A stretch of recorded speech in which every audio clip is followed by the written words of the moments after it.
Hello friends, നമ്മളിപ്പോൾ ഉള്ളത് vegetarian food ലവേഴ്സിനിടയിൽ trending ആയിട്ടുള്ള ഒരു സ്പോട്ടിലാണ്.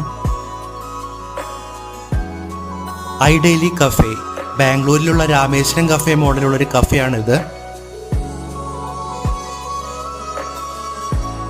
ഒരുപാട് വെറൈറ്റി ഡിഷസ് ഇവിടെ അവൈലബിൾ ആണ്. അതിലെടുത്ത് പറയേണ്ടത് അവരുടെ ഗീ പൊടി തട്ട് ഇഡ്ഡലിയാണ്. അതുപോലെ തന്നെ ഗീ പൊടി മസാല ദോശ, പണിയാരം, കേസരി ബാത്ത്, അങ്ങനെ ഒരുപാട് വെറൈറ്റി ഫുഡ് ഇവിടെ അവൈലബിൾ ആണ്. ബാംഗ്ലൂർ സ്റ്റൈൽ ഫുഡാണ് ഇവരുടെ സ്പെഷ്യാലിറ്റി. രാവിലെ 7 മുതൽ രാത്രി 11 മണി വരെയാണ് ഇവരുടെ പ്രവർത്തന സമയം.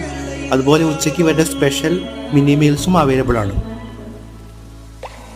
ഞങ്ങളിവിടെ ട്രൈ ചെയ്തത് അവരുടെ സ്പെഷ്യൽ ഗീ പൊടി ഇഡ്ഡലിയായിരുന്നു. നല്ല നെയ്യിൻ്റെ ഫ്ലേവറും അതുപോലെ തന്നെ നല്ല സോഫ്റ്റ് ആയിട്ടുള്ള ഒരു കൺസിസ്റ്റൻസിലായിരുന്നു ഇഡ്ഡലി ഉള്ളത്. പ്രൈസ് കമ്പാരിറ്റീവ്ലി കുറച്ച് ഹയർ സൈഡിലാണ്. നമ്മുടെ ഈ സ്പോട്ട് വരുന്നത് കലൂർ സ്റ്റേഡിയത്തിലാണ്. എല്ലാവരും ട്രൈ ചെയ്ത് നോക്കുക.